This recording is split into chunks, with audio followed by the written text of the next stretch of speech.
টাকা আপনার জীবনে কতটুকু ভূমিকা রাখে? কিছু মানুষের জন্য টাকা পয়সা একটা টুল হিসেবে কাজ করে।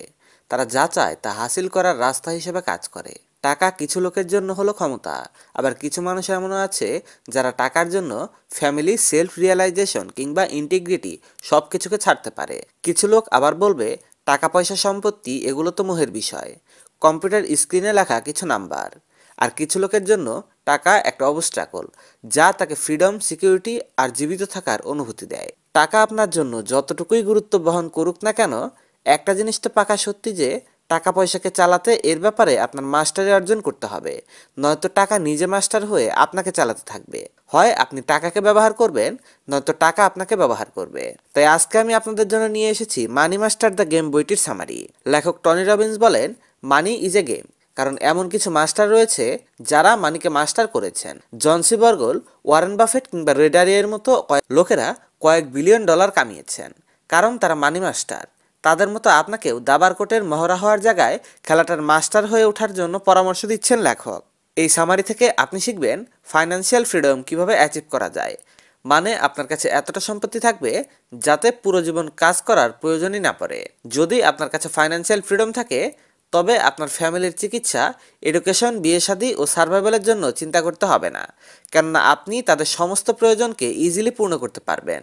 এসব কিছু শুনতে অনেকটা স্বপ্নের মতো লাগছে, তাই না? কিন্তু এ সব কিছুই সত্য হতে পারে। আর এই সামারিটি আপনাকে সেই স্বপ্নের জীবন তৈরিতে অনেক বেশি সহায়তা করতে চলেছে। এই সামারিতে আমি আপনাদের সাথে কিছু অসাধারণ স্ট্র্যাটেজি শেয়ার করব, যেগুলো বিশ্বব্যাপী হাজার হাজার মানুষকে কোটি টাকা বানিয়ে দিয়েছে। এমনও অনেক মানুষ রয়েছেন যারা এই বইটি থেকে নলেজ নিয়ে বাস্তব জীবনে সফলতা অর্জন করেছেন। তারা যদি করতে পারে, আপনি তো অবশ্যই পারি, তাই না? আসুন প্রথম চ্যাপ্টার থেকে শুরু করি। Chapter 1, take the most important financial decision for your life. আপনার প্যারেন্ট হয়তো আপনাকে সবসময় বলে অনেক অনেক পরিশ্রম করো যাতে ভালো চাকরি পাও। যদি তুমি হার্ডওয়ার্ক করতে পারো, তবে ভবিষ্যতে নিজের ফ্যামিলিকে সাপোর্ট করতে পারবে আর তোমার ব্যাংক অ্যাকাউন্টে অনেক বেশি টাকা থাকবে। কিন্তু সবচেয়ে কঠিন সত্য হলো, বহু বছর যাবৎ রেগুলার স্যালারি মিলার পরও আপনি ফাইন্যান্সিয়াল ফ্রিডম অ্যাচিভ করতে পারছেন না। বছর পর বছর চাকরি করার পরও মাঝে মাঝেই আপনার জমানো সমস্ত টাকা শেষ হয়ে যায়। কিন্তু একটা স্মার্ট ইনভেস্টিং এর মাধ্যমে আপনি ফাইন্যান্সিয়াল ফ্রিডম অর্জন করতে পারেন। প্রথমে একটা ইম্পর্টেন্ট কনসেপ্ট, কম্পাউন্ডিং সম্পর্কে জানি। কম্পাউন্ডিং মূলত তখন কাজ করে যখন আপনি আপনার ইনভেস্টমেন্টগুলোকে বছর পর বছর কোনো রকম নাড়াচাড়া না করে বৃদ্ধি পেতে দেন। এতে প্রতি বছর আপনার অ্যাকাউন্টে ইন্টারেস্ট বা লভ্যাংশ জমা হতে থাকে। কম্পাউন্ডিং থেকে আপনার টাকা অনেক দ্রুত বৃদ্ধি পেতে থাকে। একটা এক্সাম্পল দিয়ে আসুন বোঝার চেষ্টা করি। দুজন যমজ ভাই ছিল। একজনের নাম উইলিয়াম। সে 20 বছর বয়স থেকে ইনভেস্টিং শুরু করে। প্রতি বছর সে তার স্যালারি থেকে টাকা বাঁচিয়ে রিটায়ারমেন্ট অ্যাকাউন্টে সেভিংস করত। তার অ্যাকাউন্টে প্রায় $4000 মতো সেভিংস ছিল 40 বছর পর্যন্ত। মানে 20 বছর বয়স থেকে 40 বছর পর্যন্ত টাকা জমানোর পর নতুন করে সে টাকা জমানো বন্ধ করে দেয়। কিন্তু তার ইনভেস্টমেন্টগুলো বছরে 10% হিসেবে গ্রো করছিল। সাথে তার যমজ ভাই জেমস, সে 40 বছর বয়সে ইনভেস্টিং শুরু করে। সেও বছরে 10% হিসাবে বাৎসরিকভাবে $4000 করে ইনভেস্ট করে। বর্তমানে উইলিয়াম এবং জেমস দুজনই 65 বছর বয়সী। উইলিয়াম টোটাল $80,000 ইনভেস্ট করেছিল, মানে 20 বছরে সে $80,000 ইনভেস্ট করেছে, প্রতি বছর $4000 করে, 20 বছর বয়স থেকে শুরু করে 40 বছর বয়স পর্যন্ত। অন্যদিকে জেমস টোটাল $1,00,000 ইনভেস্ট করে, মানে 40 বছর বয়স থেকে 65 বছর পর্যন্ত প্রতি বছর $4000 করে টোটাল $1,00,000 ইনভেস্ট করে। আপনার হিসেবে কে বেশি ধনী দুজনের মধ্যে? কে নিজের ফ্যামিলি এবং নিজের জন্য ফাইন্যান্সিয়াল ফ্রিডম অ্যাচিভ করতে পেরেছে, উইলিয়াম নাকি জেমস? নিজের 65তম বার্থডেতে জেমসের কাছে টোটাল $40,000 ছিল, যেখানে উইলিয়ামের কাছে $2.5 মিলিয়ন বা $25 লাখ ছিল। এটা শুনতে অনেকটা আশ্চর্য শোনাচ্ছে, কিন্তু উইলিয়াম তার ইনভেস্টমেন্টকে 600% গ্রো করতে পেরেছিল। মানে সে টাকাকে 600% বেশি টাকা ওর মাধ্যমে কামিয়েছিল। কিন্তু প্রশ্ন হলো, এমনটা কিভাবে সম্ভব হয়েছে? আসুন একটু সহজে বোঝার চেষ্টা করি। মনে করি বছরে উইলিয়ামের 4000 গুণ 10%, পরের বছর 8000 গুণ 10%, এভাবে তার টাকাটা গ্রো হচ্ছিল। সে তার 20 বছর বয়স থেকে তার বয়স যখন 40 সে পর্যন্ত ইনভেস্ট করে এবং তারপর ইনভেস্ট করা বাদ দিয়ে দেয়। এরপর থেকে তার ইনভেস্টটাও অটোমেটিক্যালি কাজ করছিল এবং কম্পাউন্ডিং তার সেই $80,000কে 20 বছরের ব্যবধানে $25 লাখ বানিয়ে দিয়েছিল।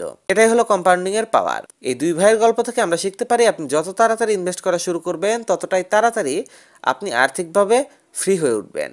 উইলিয়াম লাইফে শুরুতে ইনভেস্ট শুরু করার কারণে একটা সময় সে ফাইন্যান্সিয়াল ফ্রিডম অ্যাচিভ করতে পারে। দ্বিতীয়তে, সে কখনো টাকাকে ইউজ করেনি। লাগাতার প্রথম 20 বছর ইন্টারেস্টের টাকাকে ইউজ না করায় তার ইনভেস্টমেন্ট এমন একটা পর্যায়ে চলে গিয়েছিল যে পরবর্তী জীবনে তার আর কখনো পিছনে ফিরে তাকাতে হয়নি। So do not disturb your investment. Financial master হওয়ার প্রথম স্টেপটি হলো আপনার টাকাকে গ্রো হতে দিন। যখন আপনি ঘুমাতে থাকেন, আপনার ইনভেস্ট করা টাকা বৃদ্ধি পেতে থাকে। অসাধারণ এই লাইনের সাথে আমরা চলে যাব পরবর্তী চ্যাপ্টারে। Chapter 2, know the rule before you get in the game. এখন আপনি হয়তো ভাবছেন ইনভেস্টমেন্টটা শুরু কিভাবে করব, কোথায় ইনভেস্ট করা যায়, সত্যি কি ব্রোকার বা ফাইন্যান্সিয়াল অ্যাডভাইজারদের প্রয়োজন আছে? সত্যি বলতে আপনার কোনো ব্রোকার অথবা মিউচুয়াল ফান্ড ম্যানেজারের সাহায্য নেওয়ার প্রয়োজন নেই, কারণ এই সমস্ত সো কল ইনভেস্টমেন্ট এক্সপার্টরা আপনার টাকা তাদের পকেটে নেওয়ার জন্য লেলোপ দৃষ্টিতে তাকিয়ে থাকে। আপনার ব্রোকারের চার্জ, ইনভেস্টমেন্ট ব্রোকাররা আপনাকে বুদ্ধি দেবে বারবার শেয়ার বেচাকেনা করার। রিয়েল এস্টেট এজেন্টরা আপনাকে বুদ্ধি দেবে জমির সদা বারবার করতে, একটা বেচে আরেকটা কিনতে। যতবার আপনি শেয়ার অথবা সম্পত্তি বেচাকেনা করবেন, ততবার মধ্যস্থতাকারী হিসেবে ব্রোকাররা প্রফিট করবে। সেটা হোক স্বর্ণ বা জুয়েলারি ইনভেস্টমেন্টের ক্ষেত্রে, হোক শেয়ার বাজার ইনভেস্টমেন্টের ক্ষেত্রে, কিংবা জমি বেচা কেনার ক্ষেত্রে। মিউচুয়াল ফান্ড সম্পর্কেও কিছু ভেতরকার কঠিন সত্য আপনাদের বলি। ধরুন আপনি মিউচুয়াল ফান্ডে ইনভেস্ট করতে চান। একটা ভালো মিউচুয়াল ফান্ডের খবর পেলেন। এই অ্যাসেট ম্যানেজমেন্ট কোম্পানিগুলো আপনার টাকা ইনভেস্ট করার জন্য আপনার কাছ থেকে ফিস নেয়। বিনিময়ে আপনার টাকা কোথায় এবং কিভাবে ইনভেস্ট করতে হয় এই সমস্ত চিন্তা ওই ফান্ড ম্যানেজারের মাথায় থাকে। বাইরে থেকে আইডিয়াটা বেশ ভালোই মনে হয়, কারণ আমরা অনেকেই মনে করি যে আমরা শেয়ার বাজার সম্পর্কে খুব একটা জানি না, আমরা এত কষ্ট করে শেয়ার অ্যানালাইসিস করতে পারবো না। তাই যদি কোনো প্রফেশনাল এক্সপার্টরা আমাদের জন্য মিউচুয়াল ফান্ডের মাধ্যমে শেয়ার কিনে দেয়, তবে এটা কতটাই না ভালো হয়। কিন্তু বাস্তবতা হলো আপনি আপনার 100% টাকা দিবেন, আর তার বদলে আপনি 100% ঝুঁকি নেবেন। অন্যদিকে আপনার ব্রোকার আপনার ইনকামের একটা নির্দিষ্ট পার্সেন্ট টাকা চার্জ হিসেবে কেটে নেবে, কোনো রকমের ঝুঁকি না নিয়েই। কারণ তার মতলব শুধু তার ফিসে, আপনার প্রফিট হোক কিংবা লস হোক, এতে ব্রোকারের কিছু যায় আসে না। শুনতে আজব লাগলেও মোটামুটি 90% মিউচুয়াল ফান্ডগুলো এমনই শর্তে বিনিয়োগকারীদের কাছ থেকে টাকা নেয়। আশ্চর্য লাগছে তো, আরেকটু ভেঙে বলি। বাংলাদেশ ও ভারতের অধিকাংশ মিউচুয়াল ফান্ডগুলোর ফান্ড ম্যানেজাররা শতকরা 2% হারে চার্জ নেয়। অন্যদিকে আমেরিকার ডো জোন্স ইন্ডেক্স ফান্ড বাৎসরিক চার্জ নেয় মাত্র 0.5% করে। একটা মিউচুয়াল ফান্ডের শুরু থেকে শেষ পর্যন্ত হিসেব করলে তার ইনভেস্টরদের টাকার প্রায় 60% পর্যন্ত ফান্ড ম্যানেজারের পকেটে চলে যায়। বিষয়টা হয়তো আপনার কাছে প্রথমে শুনে বিশ্বাস হচ্ছে না। ধরুন আপনি একটা মিউচুয়াল ফান্ডে ইনভেস্ট করলেন। এটা আপনি সারা জীবনের জন্য করলেন। আর ধরুন 30 বছরের জন্য আপনার টার্গেট। এক্ষেত্রে এই যে মিউচুয়াল ফান্ডটি, এটি পরবর্তী 30 বছর পর্যন্ত যদি একটা টাকাও মুনাফা করতে নাও পারে, তবুও ওই ফান্ড ম্যানেজার আপনার কাছ থেকে কিন্তু বাৎসরিক 2% হারে চার্জ কেটে নেবে। অলমোস্ট 30 বছরে আপনার টাকার 60% চার্জ হিসাবে ফান্ড ম্যানেজারের পকেটে চলে যাবে। আসলে লেখক এই কনটেক্সটটি এজন্য বুঝিয়েছেন কারণ বেশিরভাগ উন্নত দেশে মোটামুটি 90% বিনিয়োগকারী মিউচুয়াল ফান্ডে তাদের টাকার বড় অংশ ইনভেস্ট করে। কিছু জরিপ থেকে উঠে এসেছে বিশ্বব্যাপী প্রায় $13 ট্রিলিয়ন টাকা বিভিন্নভাবে মিউচুয়াল ফান্ডে ইনভেস্ট করা রয়েছে। তাহলে আপনি চিন্তা করে দেখুন কত অসংখ্য পরিমাণ টাকা প্রতি বছর এই ফান্ড ম্যানেজার আর ব্রোকারদের পকেটে চলে যাচ্ছে। কিন্তু আপনি কি কখনো ভেবে দেখেছেন এমনটা কেন হচ্ছে? কি এর কারণ? এর কারণ হলো মার্কেটিং। ফাইন্যান্সিয়াল প্রতিষ্ঠানগুলো, বিশেষ করে ব্যাংক, মিউচুয়াল ফান্ড কিংবা লাইফ ইন্স্যুরেন্স, এরা প্রত্যেকেই শেয়ার বাজারে টাকা বিনিয়োগ করে, সেখান থেকে প্রফিট করে এবং তাদের গ্রাহকদের 5 থেকে 7% হারে সুদ দেয়। তবু সাধারণ জনগণ এই বিষয়টা বুঝতে পারে না যে এই সমস্ত আর্থিক প্রতিষ্ঠানগুলো তাদের টাকাকে ব্যবহার করেই ধনী হচ্ছে এবং পাবলিক ফিক্সড ডিপোজিটের ফিক্সড ইন্টারেস্ট আর বীমা কোম্পানির 20 বছরে পাবলিকের টাকা ইউজ করে স্বল্প লাভ দিয়েই পাবলিককেও খুশি রাখছে। সাধারণ মানুষেরা এই বিষয়গুলো বুঝতেই পারে না আর বিপদে পড়ে। তাদের মধ্যস্থতাকারীদের সাহায্য নিতেই হয়। তাছাড়া ফাইন্যান্সিয়াল রিপোর্টগুলো স্টক এক্সচেঞ্জ মনিটরির সবচেয়ে উপরের পর্যায়ে থাকে এবং পাবলিক সেগুলোকে ভুলেও খুলে দেখে না। ফলাফল, আপনার পুঁজিকে ব্যবহার করে প্রফিট করছে আর্থিক প্রতিষ্ঠান আর ব্রোকাররা। আপনি কি the wolf of Wall Street মুভিটা দেখেছেন? মুভিতে লিওনার্দো একজন ব্রোকার থাকে। সে এবং তার বন্ধুরা ইনভেস্টরদের টাকাতে আরামায়েশী জীবনযাপন করে, পার্টি দেয়, ড্রাগস কিনে আর মজা করে। কঠিন বাস্তবতা আসলে এমনই। তো এখন প্রশ্ন আসে, হোয়ার টু ইনভেস্ট? কোথায় বিনিয়োগ করবেন? কার উপর বিশ্বাস করা যায়? এর উত্তরটা হলো, টনি রবিন্স বলেন, আপনি নিজে একজন স্মার্ট ইনভেস্টর হন। আপনি যদি সত্যি সত্যি ট্রেডিং করে লাভ করতে চান, তবে ট্রেডিংয়ে ট্রেনিং নিন, ট্রেডিং শেখার চেষ্টা করুন, এটা নিয়ে কোর্স করুন, ট্রেডিং সম্পর্কে আলাদা আলাদা বই পড়ুন। কিন্তু আপনি যদি একজন প্রফেশনাল ট্রেডার না হতে পারেন তবে শেয়ার বাজারে ট্রেড করতে যাবেন না। তার বদলে আপনি ওয়ারেন বাফেট বা রে ডালিয়ার মতো মানি মাস্টার হতে পারেন। কিন্তু তাদের মতো মাস্টারি অ্যাচিভ করার জন্য খেলাটির কিছু নিয়ম রয়েছে। নাম্বার 1, প্রথম নিয়মটি হলো ইন্ডেক্স ফান্ডে ইনভেস্ট করুন। ইন্ডেক্স ফান্ডকে বাস্কেট অফ স্টকও বলে। ভারতের নিফটি 50 সমগ্র ভারতের সেরা 50টা কোম্পানির সমন্বয়ে তৈরি ইন্ডেক্স ফান্ড, যেটা বিগত 20 বছর যাবৎ অ্যাভারেজ 15%-এর উপর রিটার্ন দিয়ে আসছে। বাংলাদেশে আলাদাভাবে কোনো ইন্ডেক্স ফান্ড বিনিয়োগ করা যায় না। তবে DS30-র স্টকগুলো হচ্ছে বাংলাদেশের সেরা 30টা কোম্পানির স্টক। এগুলোর ফান্ডামেন্টাল অ্যানালাইসিস করে এই 30টা কোম্পানিকে সঠিক দামে কিনে ডাইভার্সিফাই করে বিনিয়োগ করা যেতে পারে। বইটির লেখক যেহেতু আমেরিকান, সেহেতু তিনি আমেরিকান S&P 500 ইন্ডেক্সের অতীত হিস্টোরি তুলে ধরেন। এই S&P 500-এ 500টা স্টক রয়েছে। এর মধ্যে গুগল, অ্যামাজন, কোকাকোলা, ফেসবুক আর টেসলার মতো প্রতিটি কোম্পানি যুক্ত রয়েছে। এখানে ইনভেস্ট করার মাধ্যমে একজন সাধারণ বিনিয়োগকারী আমেরিকার সেরা 500টা স্টকে অংশীদারিত্ব কিনতে পারে। লেখক বলেন, আপনি যখন কোনো দেশের সেরা 50 বা 30টা কোম্পানিতে বিনিয়োগ করবেন, তখন আপনি এটুকু নিশ্চিত হতে পারেন একসাথে একটা দেশের সব সেরা কোম্পানি দেউলিয়া হতে পারে না। দ্বিতীয় সুবিধাটি হলো রিস্ক বা ঝুঁকির মাত্রা অনেক কমে যায় আর ধীরে ধীরে রিটার্ন পাওয়া যায়। আর একটা সুবিধা হলো DS30-তে থাকা বাংলাদেশের 30টা স্টক ও নিফটি 50-তে থাকা ভারতের 50টা স্টক, সেগুলো সবগুলোই কিন্তু লার্জ ক্যাপ বা বড় কোম্পানি। এগুলোর সাথে দেশের ইকোনমি সরাসরি রিলেটেড। তাই যদি বাংলাদেশ আর ভারতের ইকোনমি সামনে এগিয়ে যায়, তবে আপনার টাকাও ভবিষ্যতে আপনাকে সুরক্ষিত রাখবে। Chapter 3, what is the price of your dreams. একদিন লেখক তার এক সেমিনারে লোকেদের সামনে বক্তৃতা দিচ্ছিল। তার সেমিনারে আসা লোকেদের জিজ্ঞেস করলেন তাদের আনন্দময় ও সুখে ভরপুর জীবন অতিবাহিত করার জন্য কত টাকার প্রয়োজন। সেখানে 20 বছর বয়সী এক যুবক হাত উঠিয়ে বলে $1 বিলিয়ন। তার জবাব শুনে মানুষরা হয়রান হয়ে যায়, কারণ $1 বিলিয়ন অনেক বড় অ্যামাউন্ট। তখন টনি রবিন্স ওই যুবককে রিয়েলাইজ করান তার স্বপ্নকে পূরণ করার জন্য যত টাকা সে চিন্তা করছে এত টাকার প্রয়োজন হবে না। সে ওই যুবককে জিজ্ঞেস করে, যদি তুমি $1 বিলিয়ন পাও তবে কি করবে? ছেলেটি বলছিল সে একটা ব্র্যান্ড নিউ প্রাইভেট জেট বিমান কিনবে, নিউ ইয়র্কে নিজের জন্য একটা অ্যাপার্টমেন্ট কিনবে, বিজনেস মিটিংয়ের জন্য লস অ্যাঞ্জেলাসে এবং ভ্যাকেশনের জন্য ব্রাহামাস ঘুরতে যাবে। ছেলেটি আরও যুক্ত করে, বছরে কমপক্ষে 12 বার তো সে বিমান ভ্রমণ করবেই। টনি রবিন্স ওই ছেলের সাথে মিলে কিছু রিসার্চ করেন। একটা ব্র্যান্ড নিউ প্রাইভেট জেট এর দাম $65 মিলিয়ন। সেকেন্ড হ্যান্ড জেট কিনলে $10 মিলিয়ন পাওয়া যায়। এটা তো শুধু জেট বিমানের দাম, তার মেনটেনেন্স, ফুয়েল এবং ক্রুদের খরচ আলাদা। ওই ছেলেটি যদি প্রাইভেট জেট কেনার জায়গায় তা ভাড়ায় নেয়, তবে শুধু $2,500 ঘন্টা প্রতি খরচ করে সেটা ভাড়া নিতে পারে। তার পরিবারে 4 জন মেম্বার ছিল, তাই মিডিয়াম সাইজের একটা জেট বিমান তাদের জন্য যথেষ্ট হবে। সে যদি প্রতি বছর 100 ঘন্টা করে জেট বিমানে করে ফ্লাইট করে, সেক্ষেত্রে $2,50,000 ভাড়া বাবদ তার দিতে হবে। লেখক এবারে জিজ্ঞেস করলেন, তুমি তোমার $1 বিলিয়ন সাথে আর কি কি করবে? ছেলেটি উত্তর দেয়, আমি একটা প্রাইভেট এয়ারলাইন কিনবো। টনি রবিন্স তাকে বলেন, আমার নিজের 500 একরের একটা আয়ারল্যান্ড রিসোর্ট কিনা আছে, কিন্তু আমার বিজি শিডিউলের কারণে সেখানে আমি প্রতি বছর 6 সপ্তাহও থাকতে পারি না। টনি বলেন, তুমি যদি তোমার প্রাইভেট আইল্যান্ডকে ফুলি এনজয় করতে চাও, তবে হোটেল বেসিসে ভুলেও যেও না, কারণ তাহলে তোমার প্রাইভেট বিসে রিল্যাক্স করার মতো সময় হাতে পাবে না। পরবর্তীতে দুজনে আরও কিছু রিসার্চ করে এবং খুঁজে পায় ব্রাহামাসে একটা আইল্যান্ড $1,00,000 অ্যাভেলেবল পাওয়া যাচ্ছিল, আর তাকে একটা রিসোর্ট বানাতে $40 মিলিয়ন খরচ করতে হবে। টনি রবিন্স বলেন, এত ঝামেলার বদলে ছেলেটি যদি তার আইল্যান্ড রিসোর্টকে কেনার জায়গায় তাকে ভাড়া নেয়, তবে এটা অনেক বেশি সস্তায় পড়বে। সেখানে 1 সপ্তাহ থাকার জন্য খরচ হবে $3,00,000 মতো। সে তার পুরো পরিবার ও ফ্যামিলির সাথে রিসোর্টটাকে এনজয় করতে পারবে। তাদের সার্ভিসের জন্য 50 জনের স্টাফ টিম সবসময় অ্যাভেলেবল থাকবে। সে যদি প্রতি বছর 1 সপ্তাহের জন্য নেকার আইল্যান্ড ভাড়া নেয়, তবে শুধু $3.5 মিলিয়ন খরচ করতে হবে।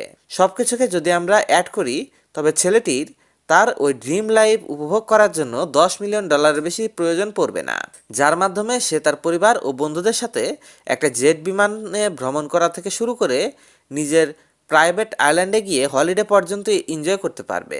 এটা প্রমাণ হয়ে যায় যে ওই ছেলের তার স্বপ্নের জীবন অতিবাহিত করতে $1 বিলিয়ন মাত্র 1%-এর প্রয়োজন ছিল। আর যদি সে একজন স্মার্ট ইনভেস্টর হতে পারে, তবে অবশ্যই সে এই ফ্রিডমকে উপভোগ করতে পারবে।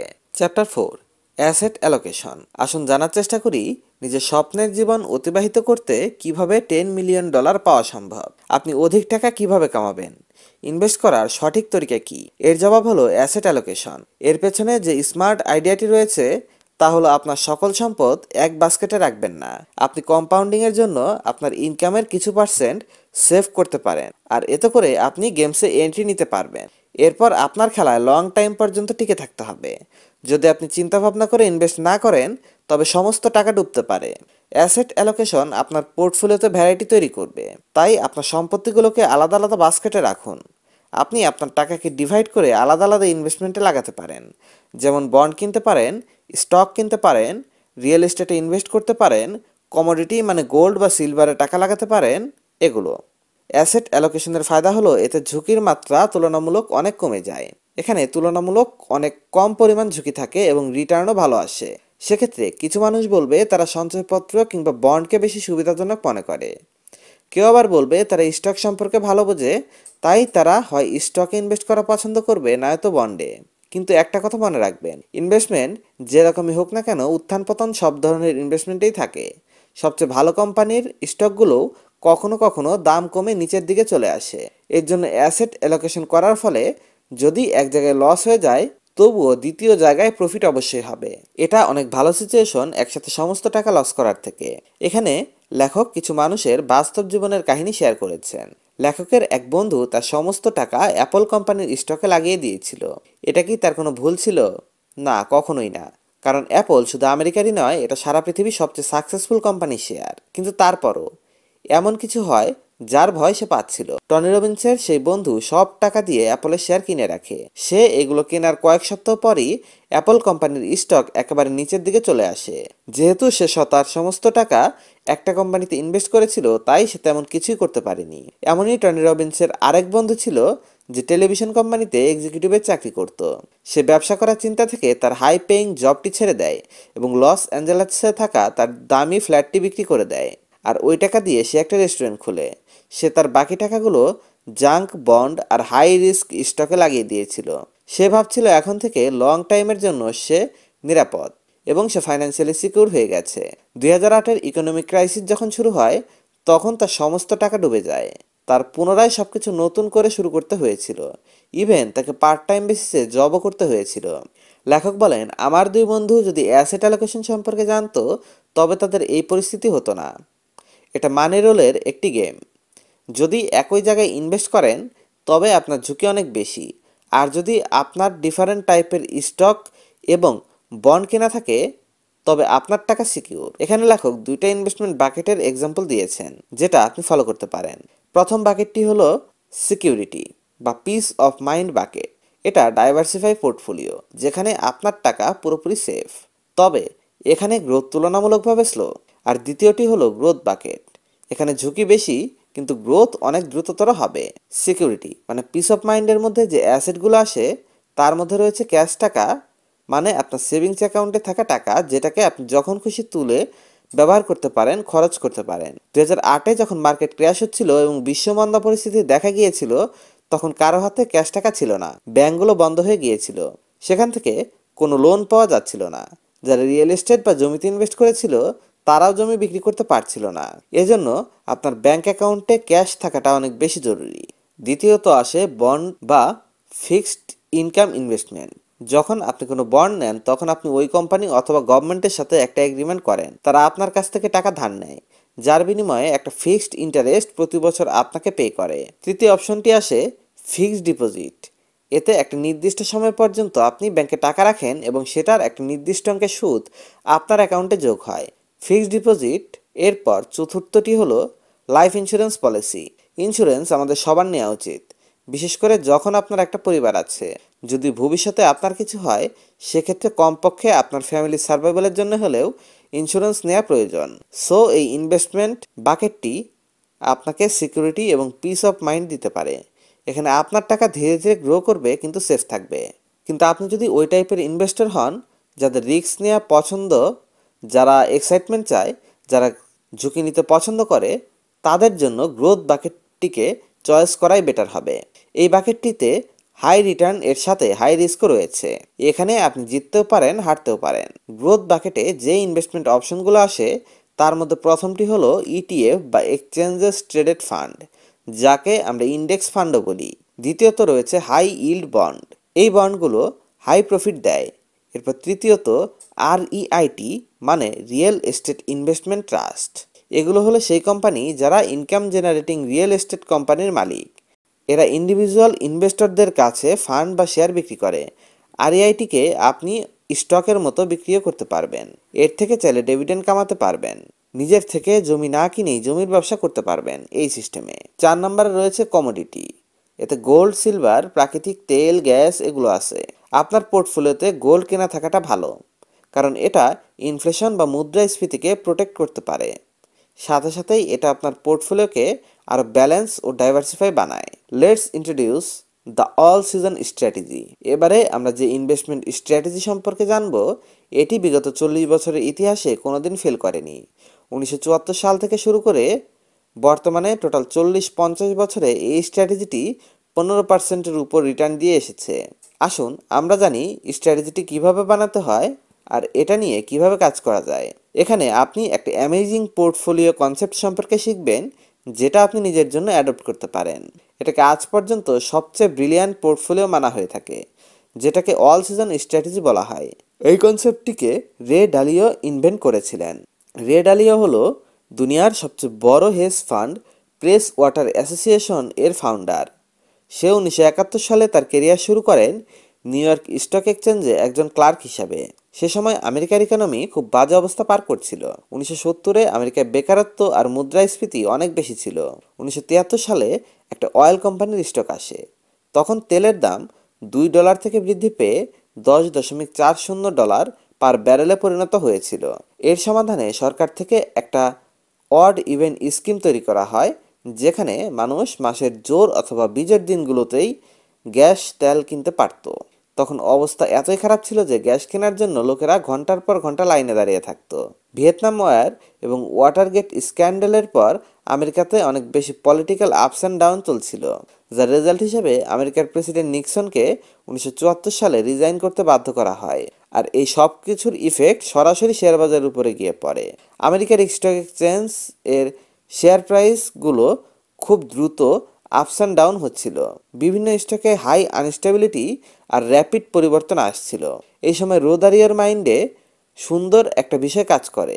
তার ব্রেইনে কাজ করছিল স্টক মার্কেটের প্রাইস এবং স্টেট এর ইকোনমির মধ্যে সম্পর্ক কি, এটা খোঁজার। সে ইকোনমিক মেশিন এবং ইনভেস্টরদের মধ্যকার লিঙ্ক খুঁজে বের করার জন্য অনেক স্টাডি করার পর all season strategy formula develop করেন। এই অ্যাসেট এলোকেশনটি যে কোনো সিচুয়েশনে ভালো পারফর্ম করেছে, ইকোনমিক ক্রাইসিসে থাকুক কিংবা প্রফিটে থাকুক, এটা সবসময় কাজ করে। এখন প্রশ্ন আসে, আমরা কিভাবে বুঝতে পারি তার দেয়া স্ট্র্যাটেজিটি ইফেক্টিভ? 1974 সাল থেকে 2013 সাল পর্যন্ত যখন বইটি লেখা হচ্ছিল, তখন পর্যন্ত বিভিন্ন দেশের এক্সপার্টরা এই স্ট্র্যাটেজি ফলো করে এসেছে। মানে পুরো 40 বছর যাবৎ এই স্ট্র্যাটেজিটির ইফেক্টিভনেস কাজ করছে। আপনি যদি 1973 থেকে শুরু করে 2013 পর্যন্ত এই অল সিজন স্ট্র্যাটেজি মেনে বিনিয়োগ করতেন, তবে আপনি সত্যিই রেজাল্ট পেতেন। প্রথম সুবিধাটি হলো এতে এক্সট্রাঅর্ডিনারি রিটার্ন পাওয়া যায়। এই নিয়মে বিনিয়োগ করলে আপনার টাকা 1974 সাল থেকে 2013 পর্যন্ত প্রতি বছর 10%-এর উপর করে গ্রো করত এবং অ্যাভারেজ রিটার্ন ছিল 15%-এর উপরে। দ্বিতীয় সবচেয়ে বড় সুবিধাটি হলো এখানে সেফটি লেভেল অনেক বেশি। হিসাব করে দেখা যায় এই 40 বছরে যারা এই স্ট্র্যাটেজি মেনে বিনিয়োগ করেছে তারা মাত্র 4 বার লসের সম্মুখীন হয়েছে। মানে 40 বছরে মাত্র 4 বছর এই স্ট্র্যাটেজিটি থেকে লস হয়েছে, বাকি 36 বার এটা প্রফিটে ছিল। তাও লসের পরিমাণ মাত্র 1.74% ছিল। এর মানে 85% টাইম আপনার ইনভেস্টমেন্ট প্রফিট করেছে। আর একটা বড় সুবিধা হলো এতে এক্সট্রাঅর্ডিনারি লো রিস্ক রয়েছে। সর্বোচ্চ আপনি 3.93% লস করতেন, তাও 2008-এর মহাধসের সময়, যখন ফাইন্যান্সিয়াল ওয়ার্ল্ড পুরো ডাউনে চলে গিয়েছিল। তখন শুধুমাত্র এই স্ট্র্যাটেজিতে 3.93% লস হয়েছিল।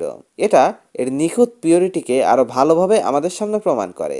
সো অল সিজন স্ট্র্যাটেজিটা কিভাবে কাজ করে আর এটা দিয়ে কিভাবে আপনি বিনিয়োগ করতে পারেন, আসুন তাই নিয়ে কথা বলি।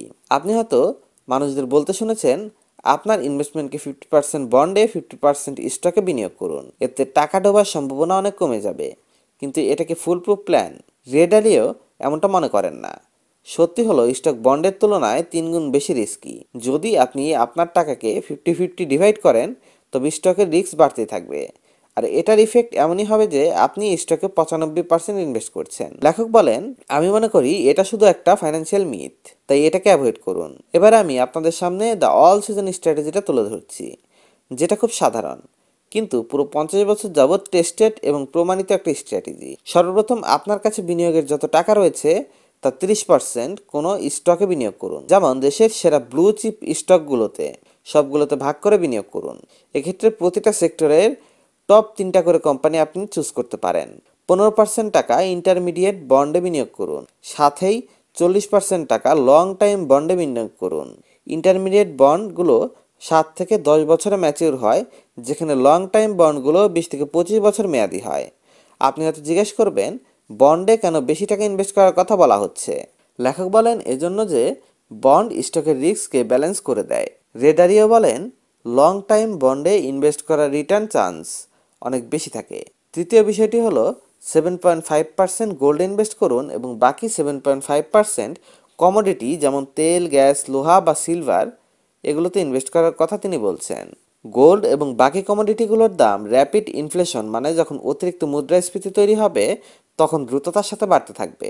যদি তখন আপনার বন্ড বা স্টকের দাম কমেও যায় তখন আপনি সেফ থাকতে পারবেন। রেডারিয়ার এই অল সিজন স্ট্র্যাটেজিটির ফাইনাল রিমাইন্ডার হলো রিব্যালেন্সিং। যদি আপনার এক ধরনের ইনভেস্টমেন্টে রিটার্ন অন্যগুলোর থেকে ভালো করে বা অন্যগুলোর থেকে এক ধরনের ইনভেস্টমেন্ট ভালো পারফর্ম করে, তবে এর থেকে সামান্য কিছু সেল করে দিয়ে তা পুনরায় আগের জায়গায় ডিভাইড করে বিনিয়োগ করে আগের পার্সেন্ট মানে অ্যালোকেশন অ্যাচিভ করুন। মানে প্রতি বছর আপনার ইনভেস্টমেন্টগুলোকে রিব্যালেন্সিং করার চেষ্টা করুন যাতে সব বিনিয়োগ একই রেঞ্জে থাকে এবং পার্সেন্টেজগুলো মেনে থাকে, ঠিক যেভাবে অল সিজন স্ট্র্যাটেজিটিতে দেখানো হয়েছে।